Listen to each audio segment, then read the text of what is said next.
Yo, what's going on, guys? Today we'll be playing a game called Stillwater. I have no idea what this game is about, but I do know it's one of those games where it's like a RPG type, but it's not RPG. Let's just get into it. Just make sure you like the video, make sure you subscribe. You know what I'm saying? And let's hop to it.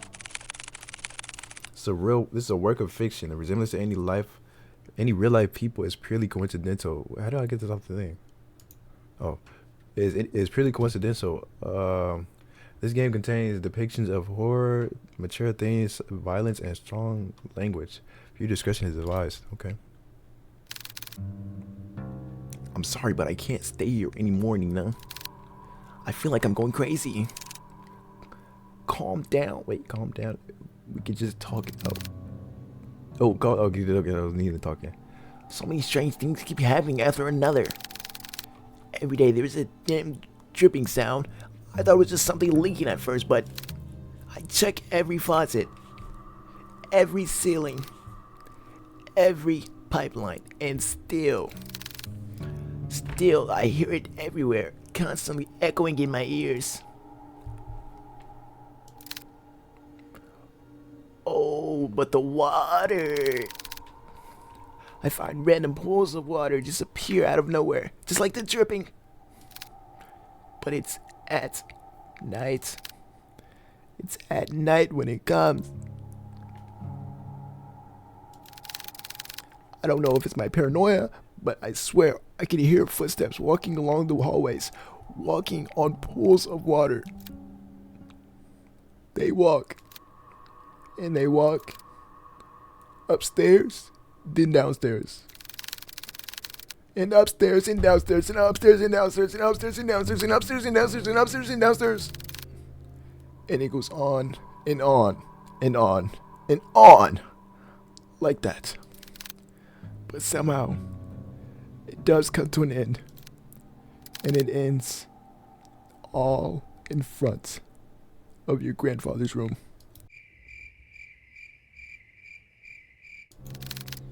I know that this is a lot, but you have to believe me. No matter how many times I clean, it just won't end. I can't stay here any longer. I'm sorry, Nina. It's okay. I understand. Thank you for taking care of my grandfather.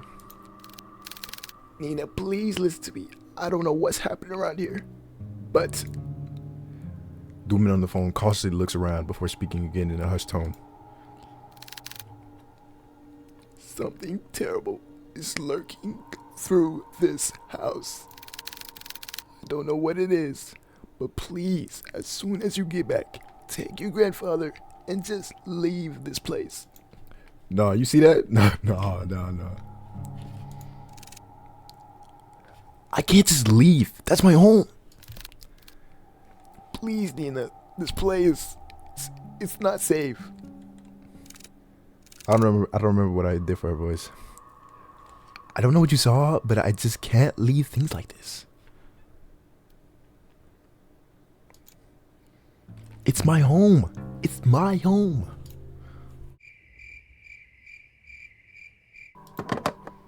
Bro, what is this game? This game is fire. What the frick? This game is fire. Amid a foggy morning, there sits a man by the corner of a booth. He drinks black coffee, and depending on his mood, occasionally orders a donut. And today, it was just black coffee. Felt, I swear I've never seen that amount of paperwork in my life. A freaking mountain worth of it. You're a valuable member of our team, Hugo. My foot. I'm starting to believe that I was bamboozled into joining their agency. Hugo Laurent, age 30. Takes a good look at his cup of joe and chugs it all in one sitting. And then continues to ramble to himself about last night's grueling work at the office. I really need to find a different job.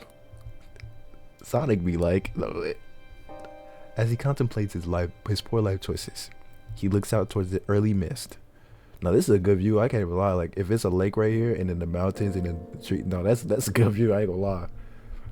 There was something inherently terrifying about the fog town. How it engulfs everything in nothing.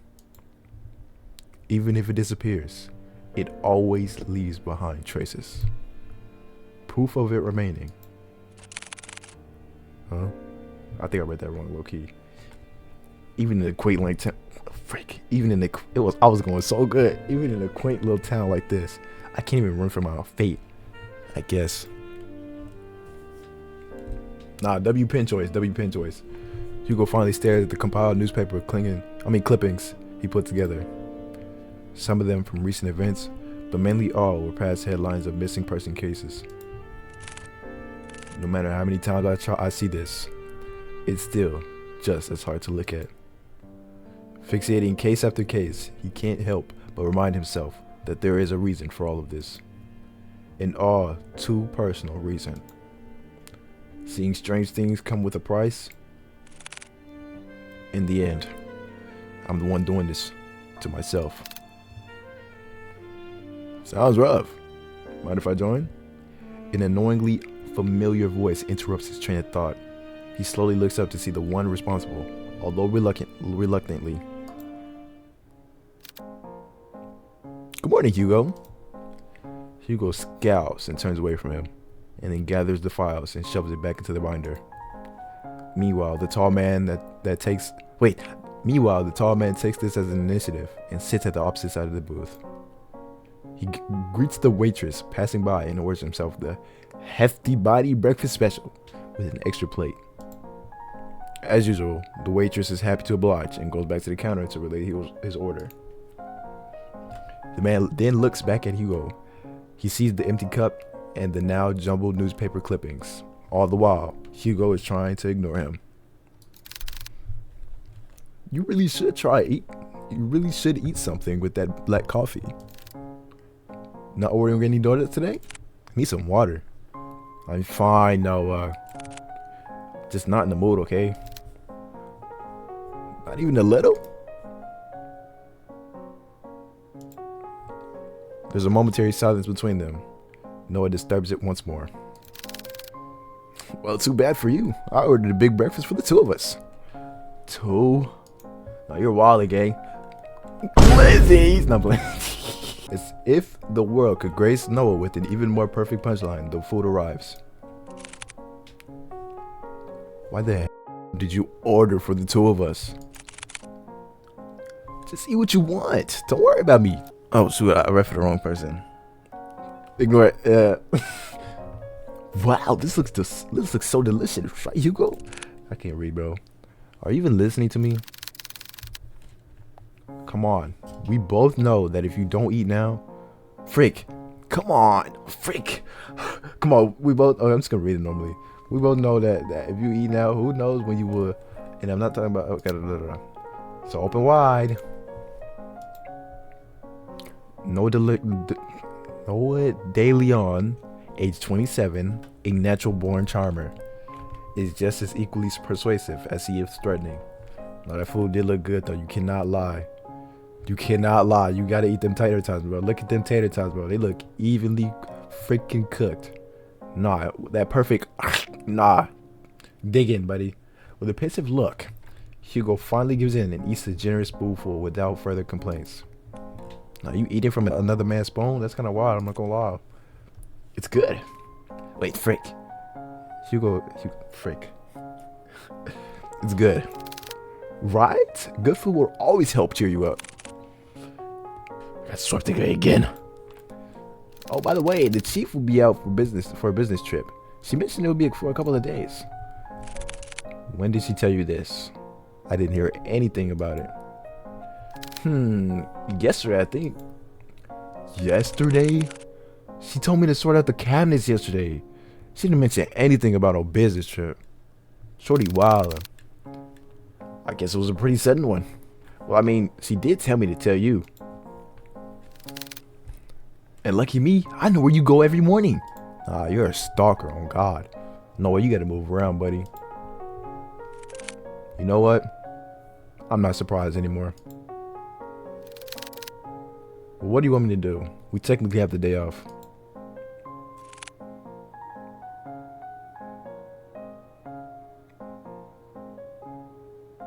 I think I messed up again. I'm gonna head back to the office. It kind of sucks for me because like I would know if it showed animation for which one is talking. There's a couple of boxes I didn't get a chance to sort out. Okay, so this is Noah. This is Hugo. Okay, I gotta remember that. In that case, I'll come with you. Why? You could just rest for the day and pass up this opportunity to get to know you better. Quit it.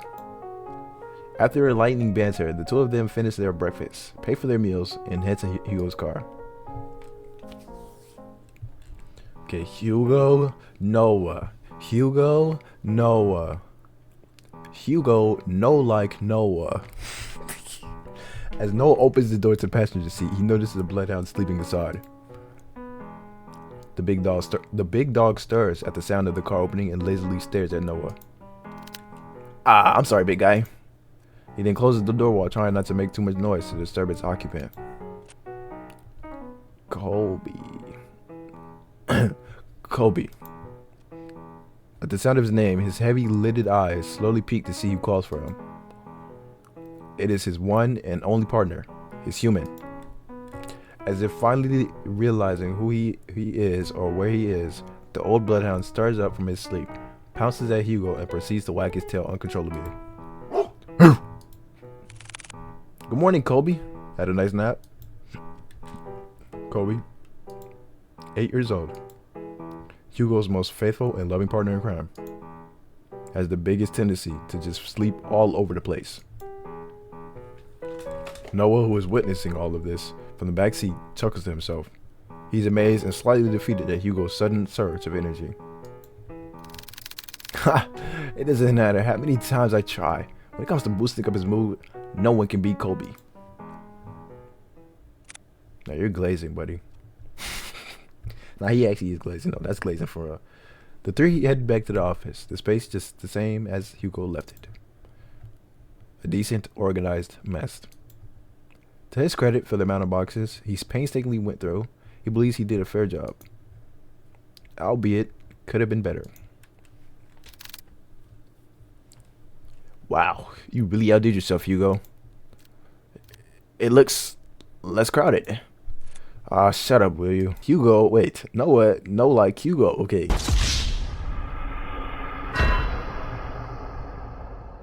I said I was gonna get to it. Thanks, boy. Before Hugo could continue to give deserved headpats, he noticed someone. A woman stands timidly, peering outside from the storefront. The woman appears a bit frantic, disheveled, and wearing ill-fitted clothes. She appears to be distressed about something. When she finally makes eye contact with Hugo, she immediately rushes in. I'm sorry. I know that the clothes sign is up, but I saw you come in and I... Are you alright, miss? I need your help. My grandfather, he... Oh, this is, what's her face? Nancy? What's her name? I don't remember. Before she can continue, Noah swiftly intervenes. Noah, you're an L man, so I'm not gonna lie. It's okay. Wait, what you have to say.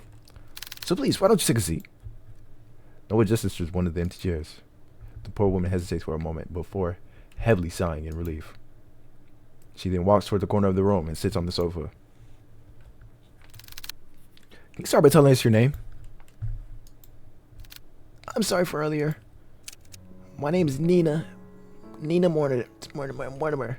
I feel like I heard that name before. Mortimer. I feel like I heard that. I need help watching over my grandfather tonight. Watching over your grandfather? Yes. I'm sorry, Miss Mortimer, but I don't quite understand. Is he in danger? I'm afraid he is. Miss Mortimer, if that is the case, wouldn't contacting the police be better? No! I tried requesting their help, but they all gave me the same answer. There's nothing they can do about it. If only I knew who Lewis was. Lewis? Nina fidgets at the name. She looks to the side before reaching out from her bag for an antique letter. My grandfather, he received a cryptic message the other day. It didn't come with an address or the name of the sender. However, the only thing I did pick up was the name. No, this old school, I ain't gonna lie. As she hands over the letter, Hugo notices her hand slightly shaking. Whatever lies in this note must have shaken her this badly. Delicately, Hugo removes the content of the envelope and unfolds it. At first glance, it seems like a normal written message. A person named Lewis asking the other, Henry, to come meet him by the lake at midnight. They need to share something important with him. However, what's eerily striking about this letter is not the message itself. Rather, at the bottom of the page, a sentence far more disturbing is written. I'm coming for you, Henry. I'm coming. Oh, my bad. Were there any other letters like this? Yes, a few of them. I thought it was a sick joke at first, but this one was different. Up until now, I've never heard of anyone by that name. Not a relative or family friend. But they clearly know who my grandfather is. If I don't do something about this, I'll lose him too. Just by uttering the words alone, Nina breaks down. Hiding away her tear-streaked face, she begins to quietly sob to herself. As an act of comfort, Colby sits closely to Nina while Noah fetches tissues for her. Hugo, on the other hand, is puzzled. This very well could have been a prank, but she seems certain that whoever or whatever this Lewis person is, they're coming. Do you want more tissue? I'll do it. I'll take on your case. For a moment, silence fills the room. Only stares are directed at Hugo until Nina finally stands up and walks toward him. You'll take it? Hugo simply nods. I was going to say nimply nods. Thank you. You don't know how much this means to me. We're glad to help, Miss Nina is fine. Well, Nina, we'll do our best. Nina slightly smiles at Hugo before reaching into her bag once more and taking out a note. This is my address. WS. I'll be sure to greet you once you get there. No, I'll be sure to greet you when you get there, Detective. Golly, I cannot read. She politely bows once more before heading to her car and drives back home. Once out of sight, Hugo turns to look at his clustered desk. Still messy, but presentable. I guess I'll have to sort these out later. Again. From the outgoing downpour to the quiet hums of the car, they sit in silence. Bro, I wonder how long this game is, because it does have a save. It has a save. Still, miles off from their destination, Hugo constantly checks the rearview mirror. I think this is like a story type of game. So you just click through it, I think. Like a narrative. Noah, who usually chats his ear off by now, sits completely still. He looks out to the passing streetlights, reserved and distant. Hey, you're a lot quieter than usual. What's wrong? Ha, this is a surprise. They've been looking at me, Hugo. Nah, you're weird, bro. No, you idiot. You usually talk a lot, that's all. So, do you miss when me talking a lot? Just say it. I didn't want to offend Nina earlier, so I kept quiet until she finished. But it's her last name that caught me off guard. Have you heard about the Mortimers? They're a pretty distinguished family. Well, they used to be. What do you mean? They've been struck with so many tragedies that over time people began to believe they were cursed or something. Every other year, I would see a headline on the local news about one of their family members' deaths. And you know what's strange? All of them have been labeled as accidents. No foul play, no nothing. Just another unfortunate. Just another unfortunate. I shouldn't have said it again. Just another unfortunate event for the family. Maybe I understand why she wouldn't go to the police. She probably thought they'd perceive her as a paranoid or hysterical. Or worse, crazy. I can't imagine all of this for Nina. And most of all, who knows what we'll find there. Is that why you decided to come with me? Wait, frick. Wait, is that why you decided to come? Wait, frick. Have I do this wrong all the time? No, Noah doesn't. No, Noah, no like Hugo. Is that why you decided to come with me? Well, partially. I'm more worried about you though. Wait, I'm slow. I've been reading it wrong this whole. I've been reading this wrong. Okay, frick it. Think of it this way. I'm the appointed driver. Wait, I thought Noah was bro. I thought Noah no like Hugo. Not Hugo, Noah. Hugo, no, like Noah. Whoa. Wait, what? So then maybe the person that made this messed it up. Think of it this way. I'm the appointed driver. No, this is Noah over here and then Hugo over here. I thought. Because his name was like Hugo, and then this nigga's name was like Noah. Frick. It was something like, oh my god. When you decide to do something pretty reckless, I'll be there to drive you to the local hospital. Yeah, I'm reading it right. So they tweaked on their part, not mine. Right? Besides, 2 are better than 1. I was fine with Kobe. Wait, what? So Hugo no like Noah. How did I mess that up? Okay, so I just been messing up this whole time. Well, have you heard that 3 is better than 2? Okay, I gotta remember Hugo. Okay. Maybe they're messing it up. This game is definitely underrated. Passing through countless Passing through countless dirt roads and steep cliffs, the estate reveals itself beyond the evergreen. Nestled and tucked away from prying eyes, it stands tall, looming from a distance. Hugo and Noah only gaze at the sheer alright. Only gaze at the sheer scale of the manor as they parked adjacent to Nina's car. Wow. And to think she came all this way just to request us. It took us more than a couple of hours to get here. Maybe she really didn't have a choice. What do you mean? Come on. She's waiting for us. Immediately after exiting the driver's seat, Immediately after exiting the driver's seat, a sudden sharp pain weighs heavy on Hugo's chest. Grasping tightly at his coat, he begins to grasp for air. His gaze hazes as he leans close to the car. Like a fish drawn out of the water, with this ache he harbors pales in comparison to a pain far more excruciating. Is it the house? No, something far more sinister. He feels it. Someone is watching him.